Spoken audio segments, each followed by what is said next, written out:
Am I hot, dead? What do I do here? Somewhere there. Oh, mic on. All right, here we go. Good morning, everyone. Welcome to the Butte County LAFCo Formation Commission meeting. It's our last regular meeting of 2023. It's December 7th at 9 a.m. Please call the roll. Commissioner Boland, Made it here. Commissioner Johnson, Here. Commissioner Kimmelshue, Chair Connolly, Here. Grehan, Here. Commissioner Duncan, Commissioner Betts, Here.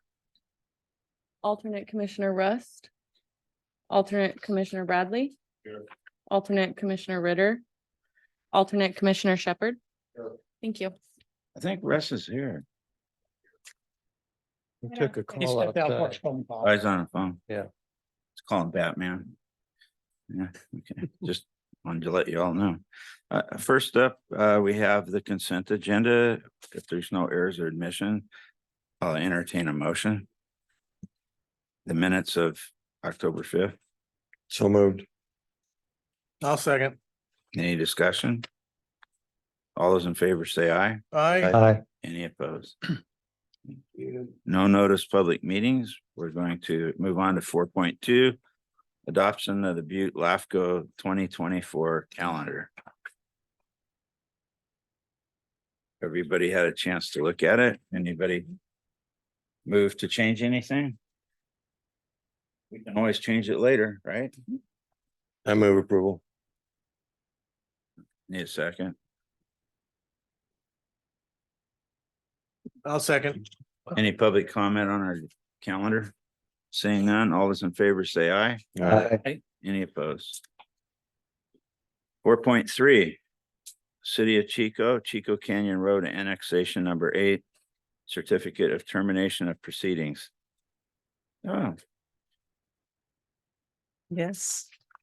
Thank you, Chair. This is this concludes the process for the annexation of the Chico Canyon Road Island annexation that we began back in February of this year.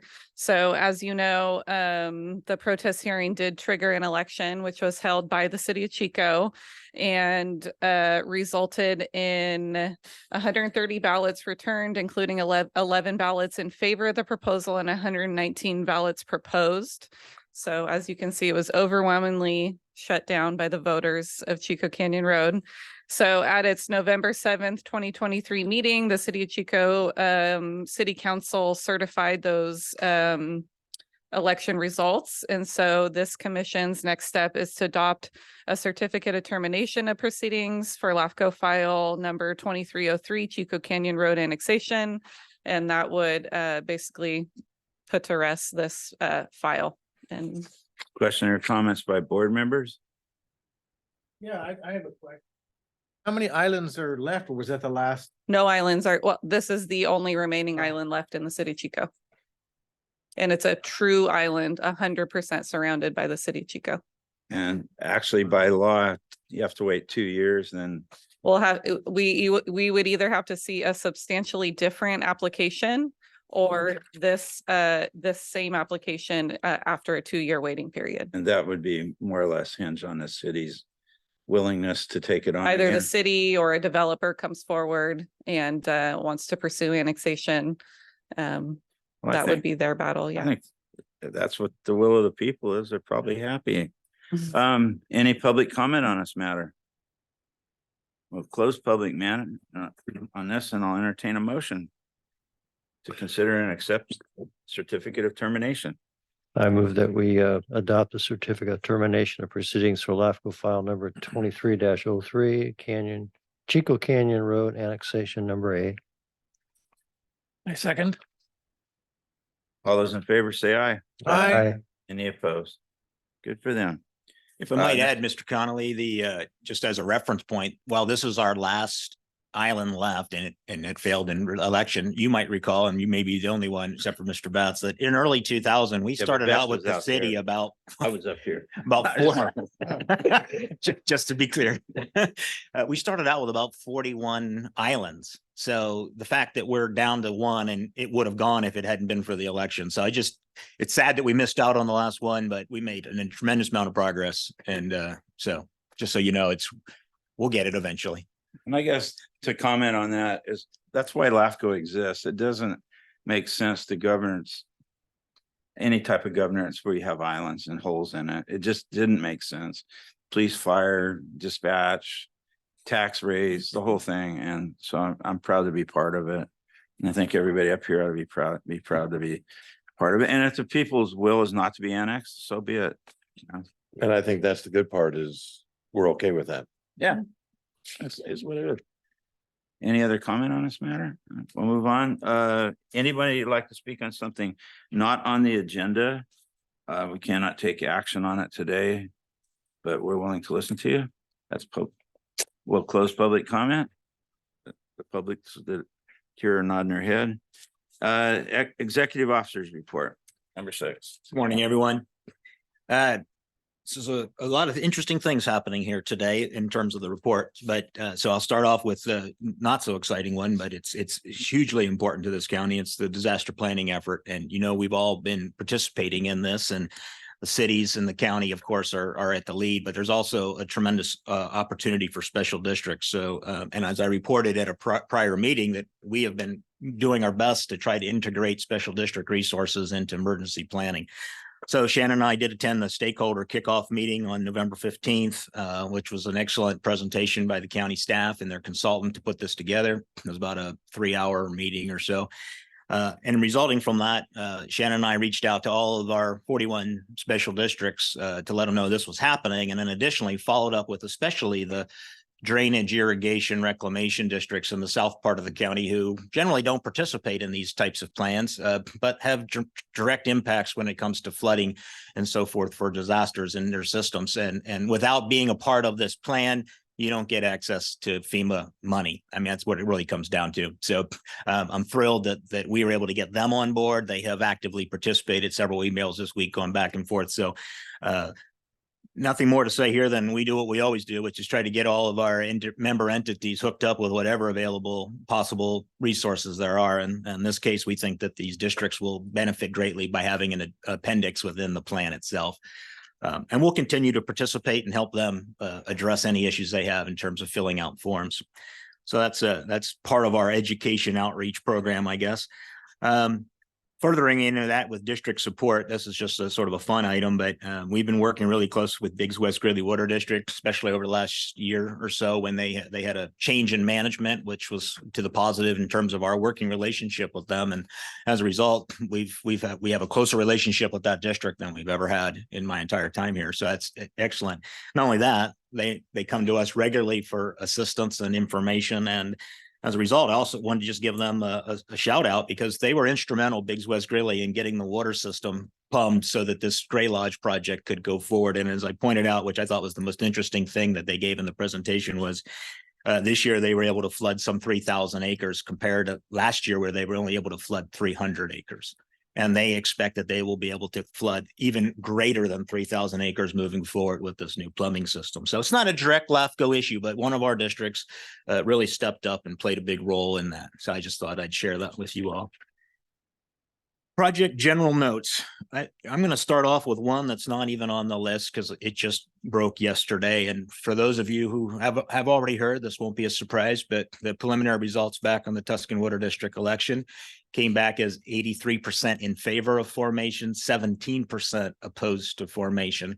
So the final count won't be available until December 12th. And at that point, we will move forward with filing certificates of completion on the project. And then everything that you all sat through, those pages and pages of conditions to come, will now be here, and I'll be working with them over the next year to meet all that. But it was announced, I will say this, and it maybe I'm biased because I recommended it, but this was an outstanding process. I think there was a ton of public information, and I think the vote really just demonstrated that people who cared and read the report and read the analysis and understood what was true and what was not so true, they came out and voted. And so overwhelmingly passed, and it's not official yet, but I just thought I'd lead with that one. It's a kind of an exciting thing for those of us who've been living it for the last 5 years.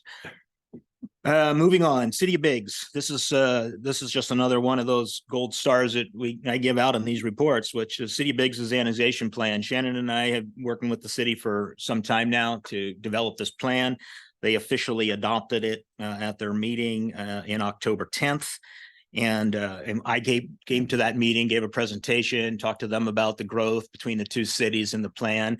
And the council proceeded to adopt that plan, which is really just what I want to say here is they've done everything right. And the biggest shout out, I guess, in the plan is that they went to the effort of reaching out and doing some engineering analysis before they adopted it. They know what they need. They know the drainage impacts. They committed in the plan to reaching out to our special districts, something we've been trying hard to get them to do. So again, I know Bo's here, but right now, it's gold star for Biggs because they really stepped up to the plate on this annexation plan. And I think it'll help us see the conclusion of their sphere plan coming forward, which we approved some years ago. So I'll keep you apprised of that as it comes, and we'll get additional projects for annexation as they arrive.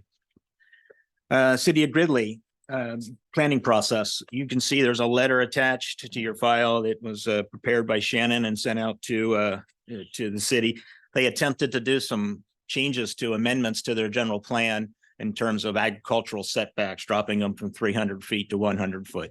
The letter really just simply says to the city at the time this was written was before a planning commission meeting that they had scheduled, that they had not done anything practically right. It wasn't noticed correctly. There was no staff analysis worth the justification. I mean, I could go on, but nonetheless, the item got pulled that night after our letter arrived. Which then also led us to work more closely with our partners, the special districts in the area that are basically drained, both Greeley and Biggs, Farnborough, Supervisor Kimmelshoe, County Agricultural Commissioner's Office. I'm sure I'm forgetting somebody, but we have done our part to keep this together and keep a consensus group together to work with us, and really kind of went outside the box and did it their own way. And it's going to have to come back and be redone. The follow-up on all of this, which is not in your packet because the letter just went out, was Shannon had prepared a letter to go back to the city to give them some very specific reasons why we right now would be opposed to changing the agricultural setback from 300 feet to 100 feet. And that's all elucidated in the letter. And and subsequently, the city of Biggs and the special districts are also going to prepare letters, I assume similar to ours, asking the city to step back, sit down, and work with all the stakeholders on this. There's no reason for the city to adopt a policy that we simply cannot enforce or accept. And we take our lead generally from the ag commissioner's office and how the county sets its ag restrictions on setbacks. And the county has been very clear. Mr. Connolly, I'm sure, can support this. Yeah. The county's been very, very clear. There will be no more general circumstances or exemptions. It's 300 feet, period. It makes it easier to plan as you go forward, knowing that there's not going to be a line that goes back and forth based on different circumstances. So we will rely on the ag commissioner, the county board of supervisors, the Farnborough, essentially the ag experts, to tell us whether or not a particular line is worthy. We're not the experts in that. We're simply here to go out and find that information. And we would prefer that the city of Greeley would also go out and find that same information. So we'll get there. It's going to just take some more time, but at least that issue is on hold for now. Unless Shannon has anything more to want to add to that I forgot. Okay. I'd like to add a little bit. The 300-foot setback was discussed at length over a decade ago, and it rose out of the conflicts that arise when we didn't have it. And that includes dust, noise, general operations, especially crop dusting, whether it's on the ground or in the air, and based on drift and so forth, we came up with a 300-foot. I'm not saying it can't be changed because, again, we weren't the experts. We just weighed everything that came to the board of supervisors and came up with, like, if you want to go into ag land, this is what we want to be the new reality. We have modified it that it could include a roadway or a canal, which it wasn't clear before. I think that's come before us here, and was a good suggestion. But I think it's unlikely you'll see the board of supervisors changing their mind, and I'll put my LAFCo hat back on. Thank you. Fair enough. Switching on to the city of Oroville, just happy to report that we are dangerously close to completing the MSR. There's a few pieces of information that are outstanding. I mean, a very few pieces of information, but other than that, the report has been, it's been prepared. And once those last pieces of information are received and put into the report, we will then share that report once again with the city of Oroville, just for a fact check, if you will. And then we will proceed to get it published and get it on your agenda. I can't tell you exactly how quickly that'll happen, but I'm going to probably looking at March, I'm going to guess, if we had to just throw a date out. So I got a question for staff on this one. This application was received way back in 2020. Is there some history behind here you want to enlighten everybody about why it's taken this long just to get to this point? You want to do it, Shannon? You want me? Yeah, the fact that it was initiated in 2020 is kind of the reason why it's taking so long to get it to you. And that's because 2020 was the height of COVID and it was difficult to gather information during that time. We had a consultant that was working with the city who she also had some sort of personal issues going on with COVID during the time. So it took a lot longer to gather the information than we would have liked. And then by the time the administrative draft document got to us, the city of Oroville had made lots of changes, lots of positive changes that we did not think were accurately reflected in the document. So we didn't want to put out a document that then we would have to just redo within the next couple years anyway. And so I've spent basically the last 8 months or so sort of updating, refreshing the information that was in the document, working with staff. And, this commission approved their transition to CAL FIRE. So that was a whole chapter that had to be redone. And so there's just been a lot of changes that we wanted to make sure were reflected positively in the document. And I'm just, like he said, waiting on just a very last, literally like a paragraph of information from the fire department to come to me. And then the document is ready to be published. Well, I for one appreciate and commend the staff for your patience for that whole process. It has I know been there's other quite the things you could have process. Yeah. mentioned, but I just wanted the newer commissioners to know about this. Thank you. Thank you. Next up is Paradise Irrigation District. Happy to report, it's not a date in here, but we look like we're going to publish that next week. That report is completed. We had a final walkthrough with the district last week on it and the consultant. I think it's a pretty darn good document, and I think you'll all enjoy reading it. We're going to end up having this scheduled for our February meeting, and we are in coordination with Paradise Irrigation District. We're going to also hold a workshop up at the Paradise Irrigation District offices. That'll all be in the public notice. I think it's December 16th, I believe, or something in that range. It's the day after Martin Luther King Day. It's a Tuesday. Anyhow, that's all going to be in the public notice. So we'll give the folks in the town an opportunity to come and ask about the document and look at it and so forth. And then we will schedule it for a hearing. It's been a lot of work, and I think it's pleasing to see that PID has really, from where it was 5 years ago after the fire to today, is a dramatically different organization. There's certainly some good things and some bad things, but anyhow, that document will be on the street soon. And we also hope that as we circulate it, and this is really directed towards Mr. Bull, and I hope that town staff take some time to look at the document and provide comments as well, because I think you'll see some interrelated items that might affect you. And so we appreciate that. Water districts. This is an interesting section. It doesn't say new, but we have been working with the water districts, and I say water districts loosely. I mean, irrigation, reclamation, water, the whole gambit. There's about 6 of them in the south part of the county. We've been working really close with them over the last 2 years. One of them is, we recently had dissolved a district and annexed it into another district. So that was a big plus from that MSR. But this particular situation really deals again with the city of Greeley more directly. The districts have had a lot of frustration dealing with the city planning staff concerning how projects are processed, managed, conditions are applied, and so forth. And a couple of those things are really, really outstanding. And the biggest one by far is the safety of undergrounding or encasing ditches that are now open and subsequently become built next to new subdivisions. And the districts are really concerned about the liability and frankly, the emotion in it is pretty high. So it's above beyond just legal liability. It's sad when something bad happens to a child in a ditch, and it's avoidable. It's entirely avoidable. What we'd like to see is the districts collectively come up with a single plan, a single set of policies, if you will, what they would like to see happen.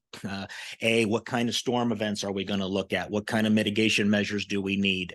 How do we protect our open ditches? When do they get encased? So we're asking them to collectively come up with a single process that they would like to see followed, with the issues spelled out to them. So the city of Greeley can just literally go through a checklist and see what it is that the districts would like to see happen with respect to impacts to their facilities.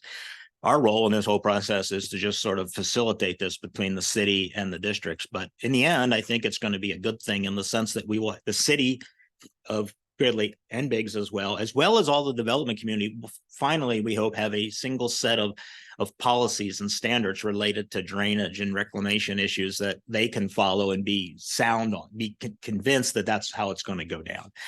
We will continue to work with them on that, and it's a big plus. And Shannon's put a ton amount of time in building relationships with those folks, so and it's paying off with a lot of really good cooperation. County service areas. I don't really, the rest of this is not that important from a project perspective, unless somebody has something on there they'd like to talk about, but I'll switch over to the LAFCo events. We had an annual conference in Monterey, 17th through the 20th of October. Commissioner Connolly was reelected to a new 2-year term. Congratulations, Mr. Connolly. Representing the counties on LAFCo. He did lose his seat as chair because, well, you know, you have to give it up eventually, but he will stay on the executive committee and still have an influence. And Bill and I still have a lot of things on our checklist to address. Related to my comment on the very first thing I talked about, disaster planning here locally, Shannon had taken the role of pushing this forward as a session at LAFCo, and it was widely received as one of the best sessions. We went through a lot of different things. We actually have it queued up today as a PowerPoint.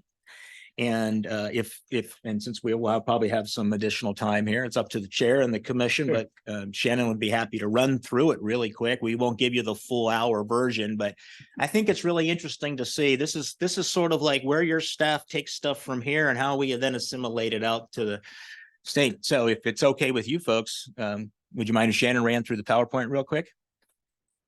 All right. Thank you. So like Steve said, this the concept of this session was born out of conversations that we are having internally on how LAFCo can be more involved and play a role in the disaster recovery and preparedness process. At LAFCo sessions before, there's been lots of talk about disaster preparedness, and it's all very generic and gives good ideas. But what I wanted to focus on was actual disasters that our communities have been through, and what does the disaster recovery process actually looks like in real time and in real life. And who better to talk about that than Butte County, because obviously that's our forte, right? And so I was able to recruit some really good speakers. Myself and Steve, as well as Uma Hinman, she's the executive officer of Mendocino County. Joe Serrano is the executive officer of Santa Cruz LAFCo. So for me, it was, of course, just a couple of weeks from the 5-year anniversary of the campfire. So I wanted to focus on what disaster recovery has looked like for the town of Paradise. I started out with sort of a background on how the town of Paradise came to be, which essentially is a planner's nightmare on how the town has developed just incomplete road systems, parcels without connection to roadways, 4x4ing, things like that. Warning signs on the fire that I won't say they were ignored, but were sort of just red flags that looking back now with hindsight, we know that we should have paid more attention to just the things that were going on in the county around us, including infrastructure improvements downtown that kind of narrowed roadways, an out-of-date general plan that does not focus on safety and hazards. And then, of course, years worth of fires that have come up to the town's edge without a whole lot of change. So then, of course, we're all familiar with what happened on November 8th. So I won't, I don't need to spend too much time talking about that. And then this map that talks about all of our local special districts that were affected by that fire. And that's sort of how LAFCo comes into play, how LAFCO played a role post-fire. And then some of the projects that we took on as an agency, including just essentially outreach to all of our districts. How can we be of help to you? What is it that you need? Including helping Paradise Irrigation District through their option study. Paradise Recreation and Park District had to move a lot of their activities into the Chico Area Recreation and Park District's jurisdiction. So we help facilitate that. The Butte County Mosquito and Vector Control District, Butte LAFCO wrote a support letter to help them receive some grant funding to mitigate the sudden influx of water sources that they had in the county that are in the town that were creating mosquito habitat. And then, of course, Paradise Cemetery District, which just sort of went offline after the fire, but obviously was needed, due to 85 people being killed in the fire. So Butte LAFCO helped get them back on track. And then, of course, the biggest project that we can all pat ourselves on the back for is the Paradise Sewer Project, which, of course, extends sewer from the city Chico into the town of Paradise to help not only just the town of Paradise recover, but regionally creates a source of housing, affordable housing that our county needs. Our towns and cities are still struggling to meet housing needs, and the town provides that. And so this will help facilitate housing construction for multifamily housing, which is very needed.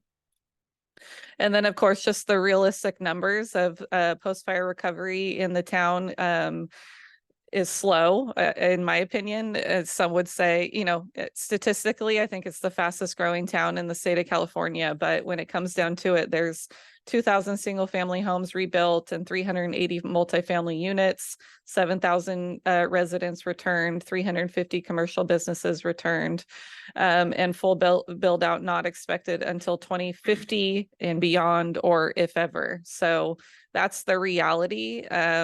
And a lot of that has to do with a lot of the changes that the town has made in their policies to not just put themselves back to where they were before, which we now know was set us up for disaster, essentially. And the truth of it is that social services remain prevalent in the town. There's still a lot of people living in substandard or, trailers, things like that. So social services remain very active in the community, assisting people to get back into permanent housing. What I would say are some of the best things to come out of the disaster are the 2019 long-term recovery plan, which identifies lots of really great projects, many of which have been already implemented in the town to create a safer environment. That's heavily depends on community involvement. It's a living document, so it gets updated as projects are completed and are added. And then, of course, the safety element, which in our opinion is a gold standard safety element. And we actually had a lot of really positive feedback at the conference, people in rural communities asking, I want to see the safety element, because in our opinion, it does what the safety element should have done prior to the fire. And so I think what is included in the safety element should be all rural and fire prone communities in California should be reviewing that document and implementing the policies there.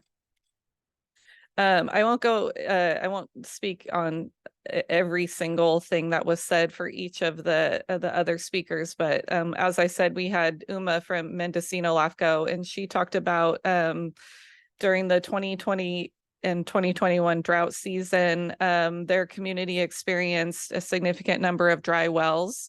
And so she talked about how essentially climate change led up to that, and how the community did not prepare accurate or adequately for the drought season, and what led up to the significant number of dry wells that they would have. She provided lots of very good statistics on how this was just a pretty dismal time as far as precipitation goes in the area.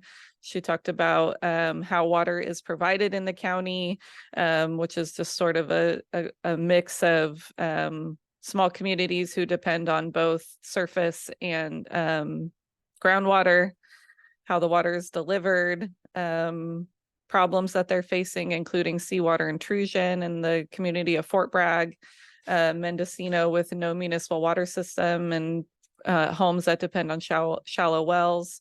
And then, of course, when the drought declaration was declared, she talked about some of the solutions that they came up with. And interestingly, her take on their disaster recovery process was that LAFCo was left out of the process. She continued to try to be involved and to insert herself into these conversations, but the state just sort of stepped in and took over. So her take, and I think what people were able to take away, was that LAFCOs are not always viewed as a tool, and as much as she tried, she just was not able to play an active role in their recovery. Let's see. And then the conclusion of hers was essentially that the state, I mean, they did do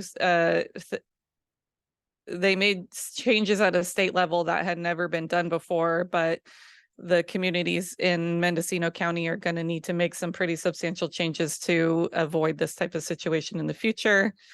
These are examples of how she was able to attempted to insert herself into these conversations. And what will come out of that is her prioritizing water districts for their next round of municipal service reviews and highlight the types of issues that came to light during this time of drought. And then, as I said, we had Joe from Santa Cruz County, who was able to talk about their experience with fire, very similar to our situation, the town, constantly surrounded, or the county surrounded by fires, and then eventually a fire that would be pretty devastating to their community, which then eventually led to pretty significant flooding in early 2023.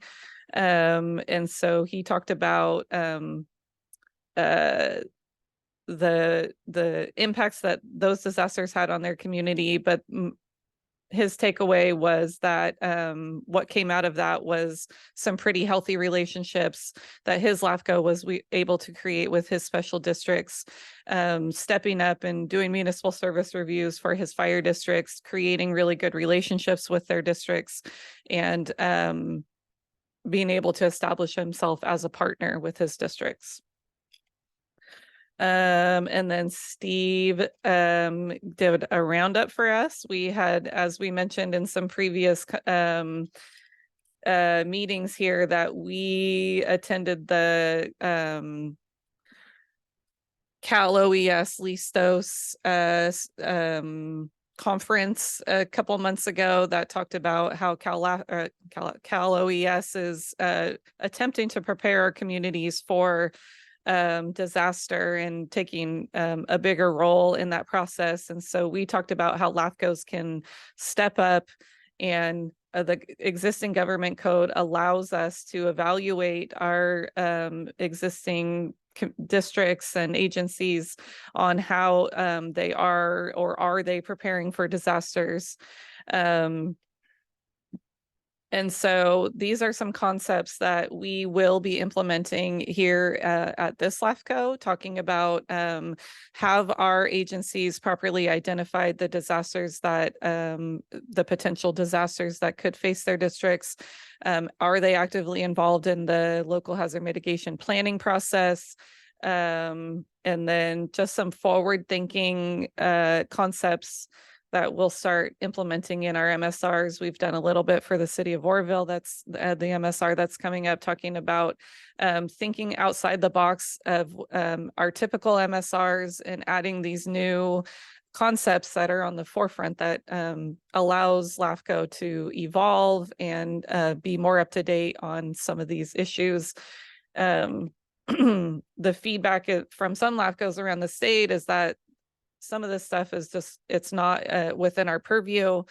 We disagree here in our LAFCO and think that if the cities or if our districts are providing any of these services as municipal service, it is our responsibility to evaluate them and to provide feedback on if they're prepared for the future. So we offered up some of the resources that we came away with from the Cal OES session. Again, what Cal OES has to offer, different ways that we here in this community can be involved in the hazard mitigation planning and recovery process, which Steve has mentioned we are actively doing. And then just some examples of thinking outside the box as far as what we're considering in our municipal service reviews. Are the municipal are our agencies identifying goals and actions to address their current problems? Do they have specialized plans or participate in specialized plans that address disasters, things like that? And basically the takeaway is that we can't stop. Now is the time to be thinking about disaster preparedness, disaster recovery. Now is the time. There's nowhere in California essentially that is not at risk of some sort of disaster. So now's the time to be beefing up our preparedness. And I think that's it, unless Steve has anything to add. Yeah, it was well received. That's all I can tell you. And Mr. Connolly was there, and a lot of people asked me specifically a lot of questions. I know Shannon got a lot of questions. I will drive home one point though, and this is really an appreciation from your staff. Is this commission has always supported your staff. You've always told me from day one, get out, get involved, participate, make things your issues, figure it out. That is not the state course everywhere. That is not what every LAFCo does. And a lot of what we're able to achieve here is because we've been building this platform for a long time of outreach. And again, I can't, it made my job better. It made my job more exciting to know that my commission was supportive of this, what I consider to be better integrated planning at this level. Mr. McGrean, I know, has a history of in planning profession, and it's hard to get planners to sometimes cooperate and see things from other people's and other jurisdictions' perspectives. And frankly, that's what LAFCo does. That's what Shannon, that's what I do. That's what Scott's here to help us with, is how to connect dots and get things done in a more efficient way. And so this is like one example of how LAFCOs can be much more active in dealing with disaster recovery. And the ones that aren't doing it now, I think they left that conference thinking, geez, we're really missed something here. We better get on that bus pretty quick because this is not going away. And sadly enough, almost all of the money that's going to be coming down from the state that helps us deal with any of these infrastructure issues, it's going to be disaster related funding. And if you're not prepared and you don't have plans in place like the town of Paradise does now, and every grant that's out there now, you're practically prepared to submit for because you've done all the groundwork. And this is the stuff that I think in our MSRs, we can make every district, every agency, every city a little better by calling these things out and helping them figure out if they can refine it in a better way. So this is just a thank you from me to you folks. Thank you guys for doing that. I appreciate it because what we know, our knowledge and everything that we have right now is perishable. We talked about that in our county disaster meeting just the other day. We have the understanding right now, but as people leave, as things change, we lose that. And it's important that we put in place some things that live beyond us and that this doesn't just perish.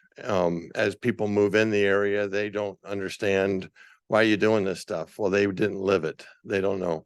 And when you talk to other counties, other districts, they're going, yeah, yeah, yeah. You know, I talked to a lot of mayors and they're going, yeah, well, yeah, we should do something. Well, yeah, you should do something because, you know, many of them have skirted those disasters in the past. So thank you for doing that. I think this is huge. And I think it is something that we need to move forward with and make sure we're holding people responsible to be ready for. It's better to be proactive than reactive, excuse me, but All right. I agree with Greg wholeheartedly on that, but two quick questions. The PowerPoint that was presented to OES, Cal OES, that's your PowerPoint, our staff? This one here, Yeah. this is one that Shannon prepared for Cal LAFCo event.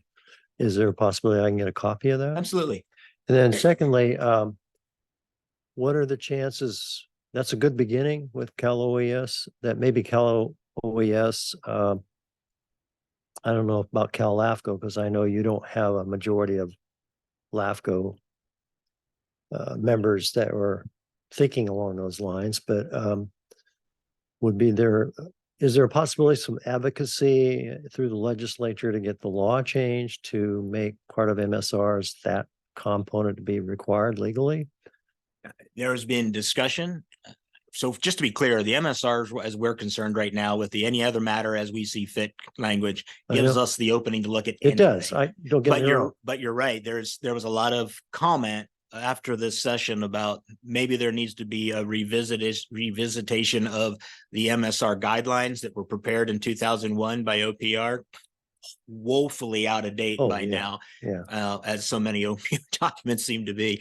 But yes, you're right. And it's been talked about, and we definitely need to elevate it to probably a higher level given the way it's been elevated around the state. So I will personally take that back and push it forward. Well, the other thing is this, what's the chances of getting an audience with FEMA too?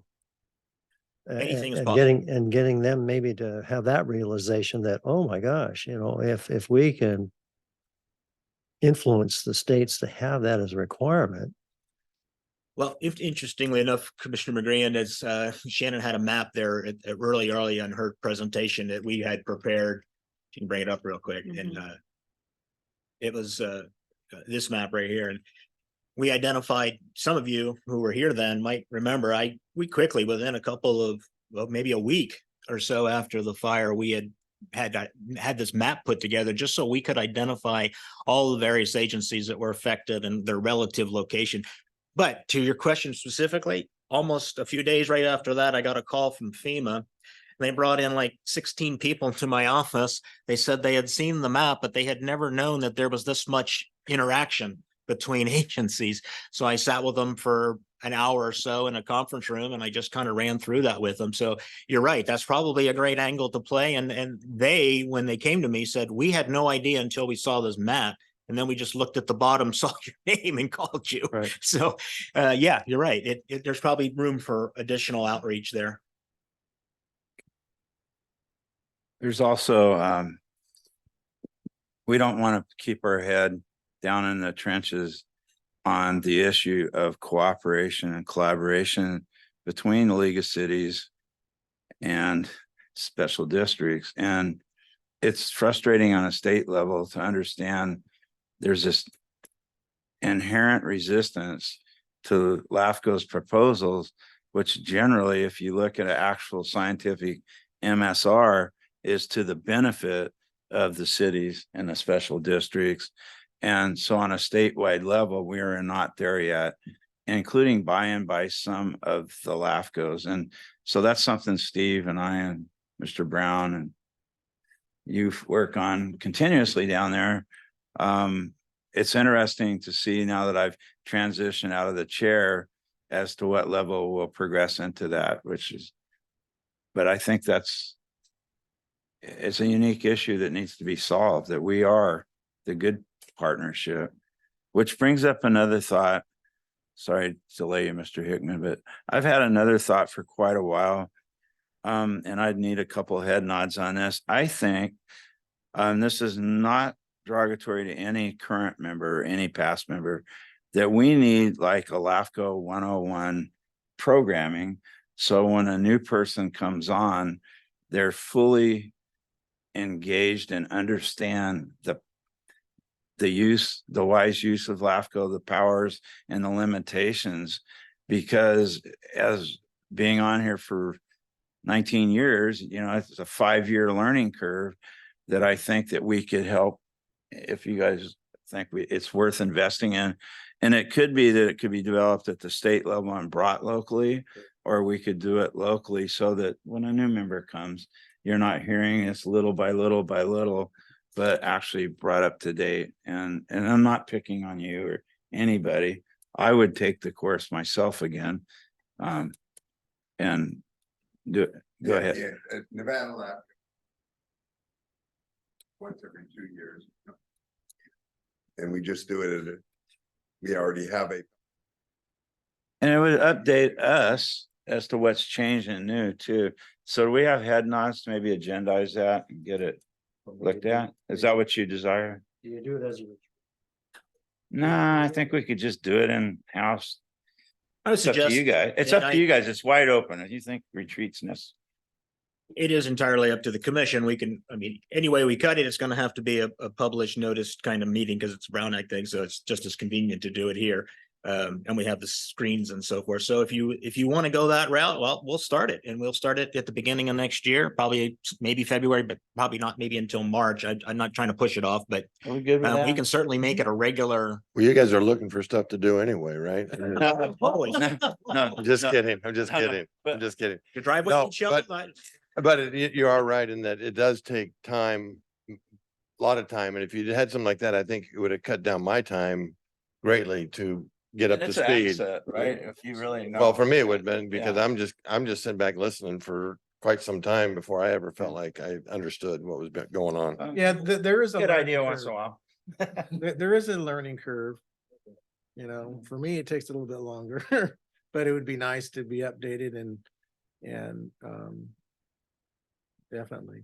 Unfortunately for Ruth, I did end up dumping a bunch of PowerPoints on her related to a variety of things and we will meet sometime to go over all that, but it's a great idea and it's better to be done just on a regular basis. So I'll put something together and we'll start it next year.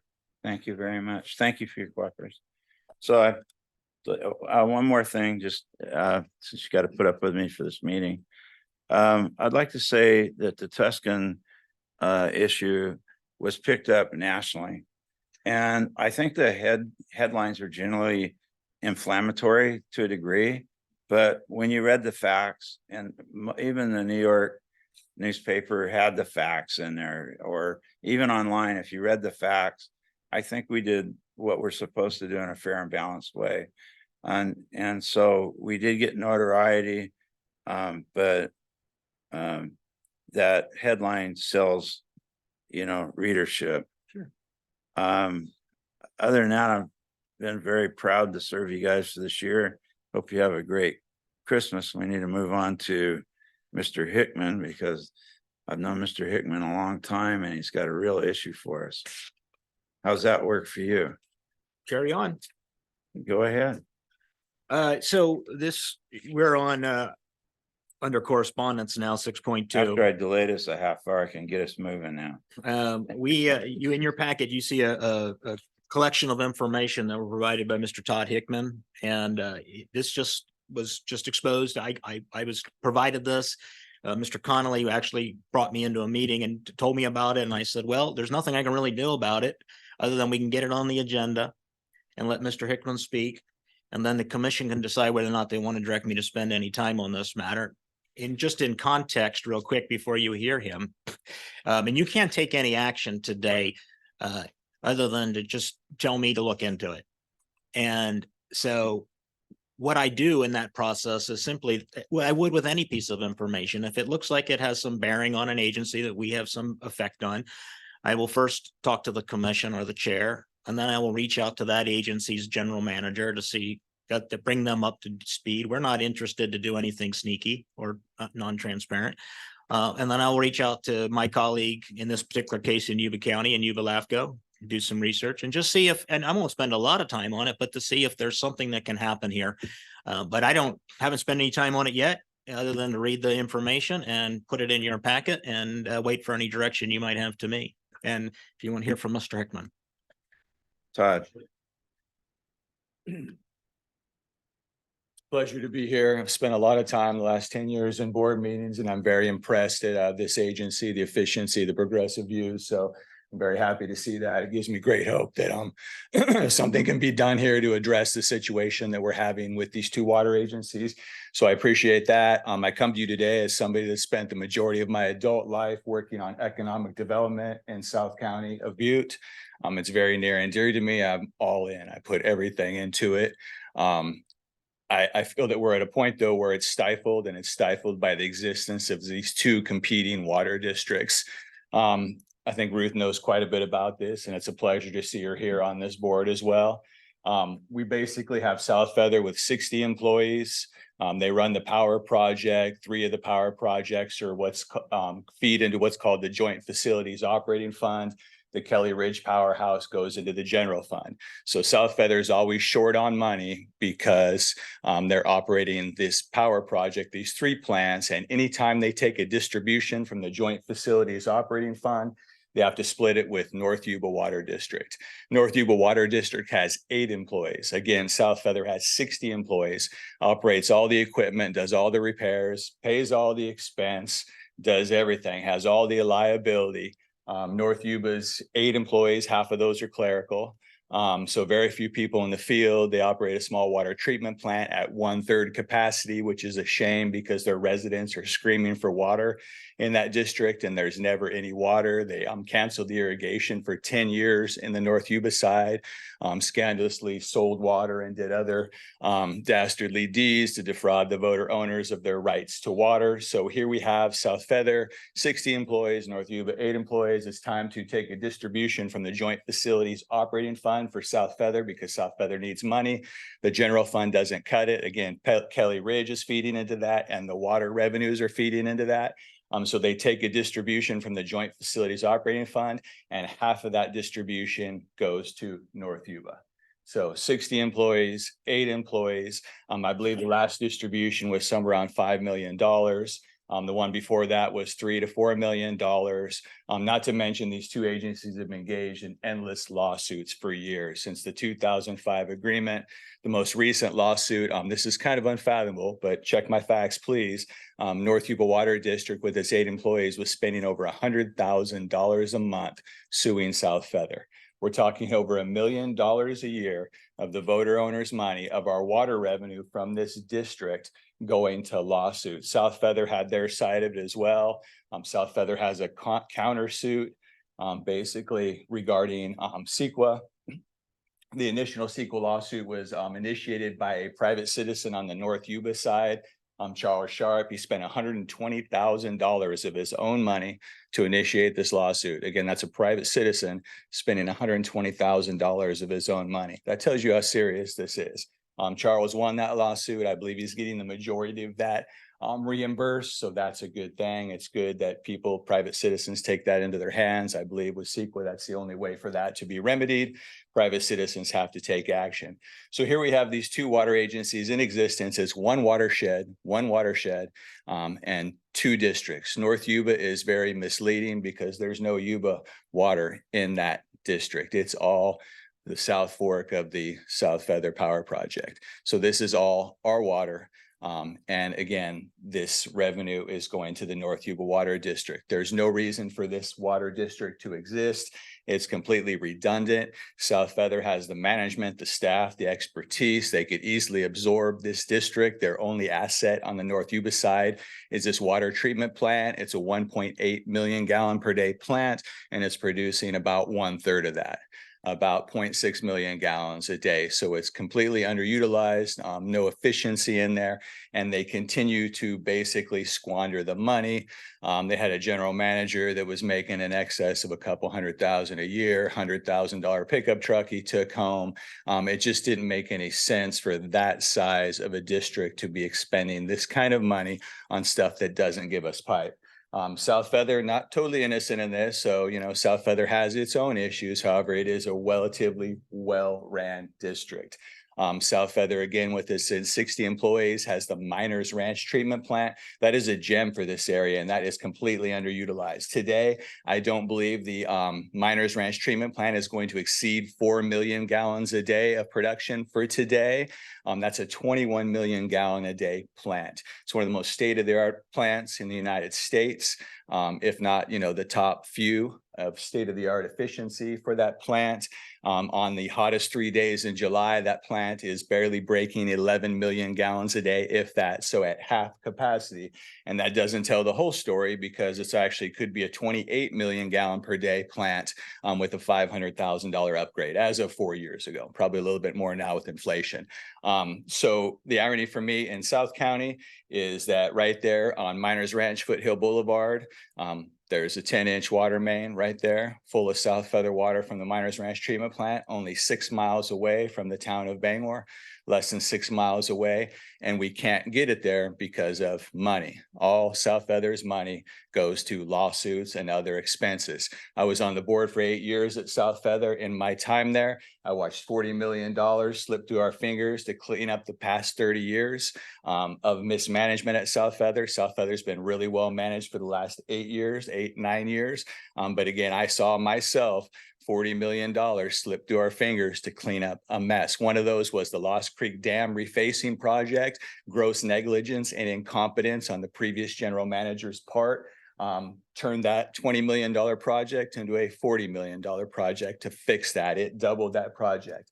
Hey, Before Mr. Hickman, we'd like you to direct your comments to. I apologize. I got off track there, but just a little bit of background just to show you the money that I've seen wasted and the money that could have went to piping and infrastructure. So my point on all that, sorry about that, Bill, but my point on all that is South Feather has water to burn.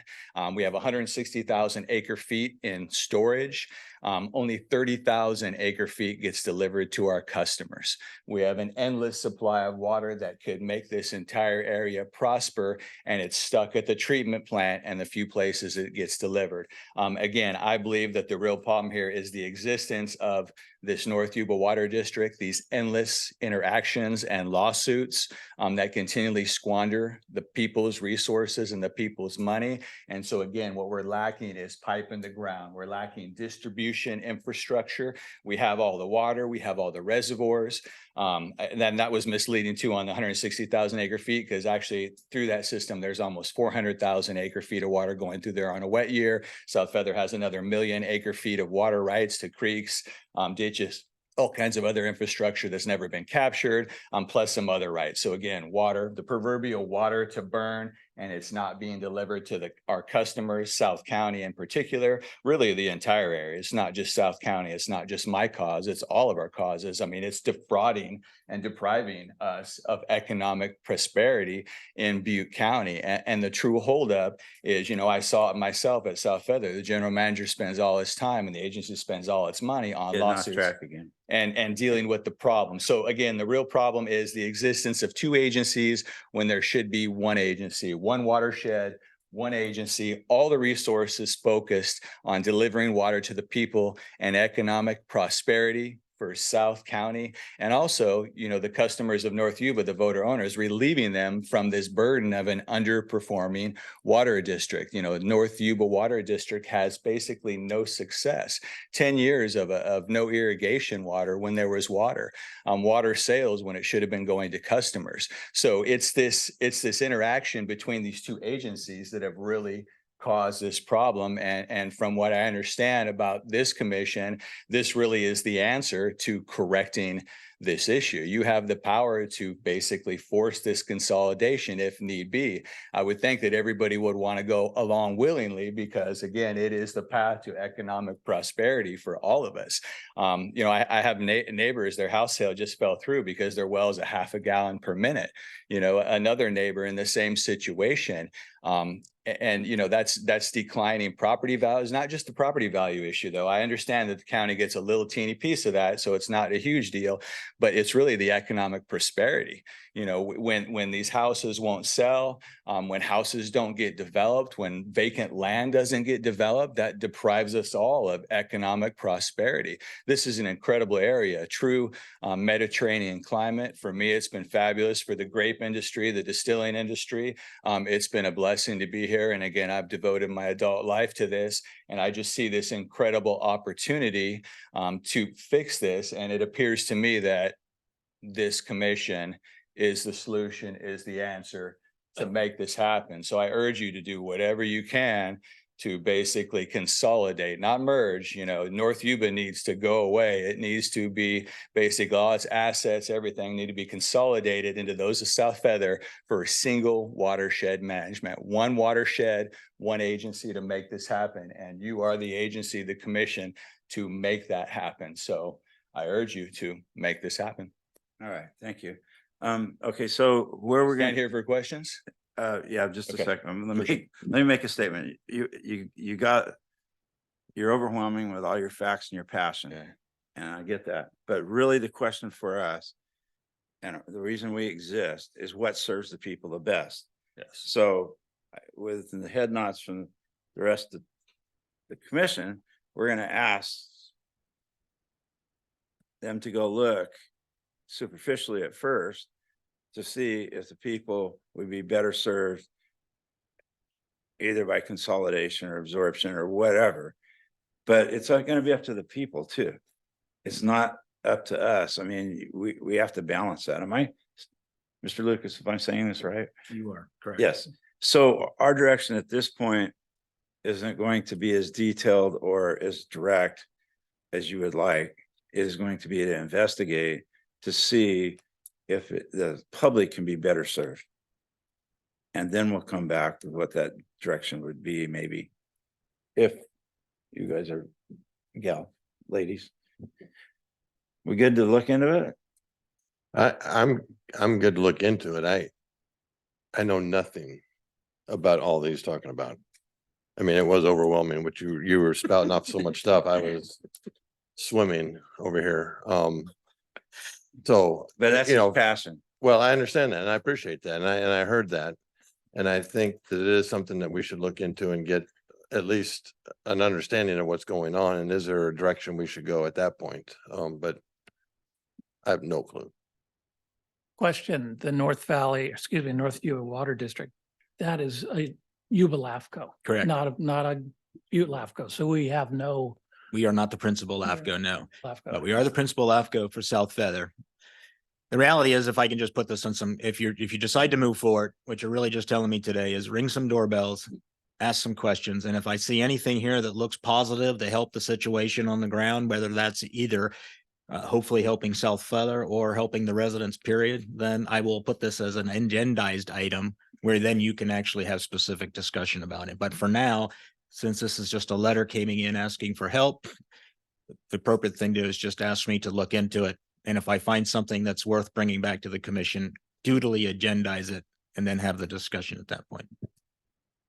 I would like a legal opinion on whether I can participate, given my position in the closed session on the South Feather side of the litigation. So I would just like an opinion on whether I need to abstain or if I can be involved.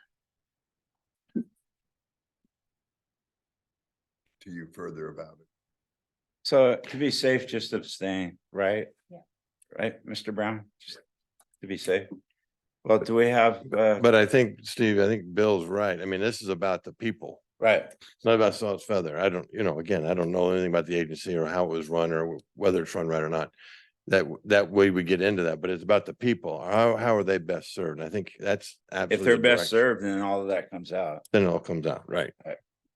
I'm supportive of directing them to just to investigate, knock on doors, use your expression. Yeah. And I'm sure You got it. included within that, you would interact with the Yuba LAFCO Will do. staff. And I don't know if Mr. Hickman's contacted the Yuba LAFCO staff and find out what status they have and their understanding of that North Yuba You should agency. go visit but- Mr. Hickman. Take your lunch. You got about 4 hours. Wait, They've this, got some good wine. anyway, this is a very unique situation and maybe it's worth investigating at this time, just given what's Okay, occurred today. you got it. We're gonna look at it. I appreciate that. Definitely. Thank you. Thank you. Is there anybody who'd like to speak? Any rebuttal to this? All right. Next up, correspondence. I'll be on that. Administration. Any administration to take care It's of? for you to tell me anything you want me to know. I think I talked enough today. I just like to wish everybody a great holiday. I really appreciate working the dedicated staff and people on LAFCo, and I again think it's a great agency. Class dismissed. We'll see you back next year.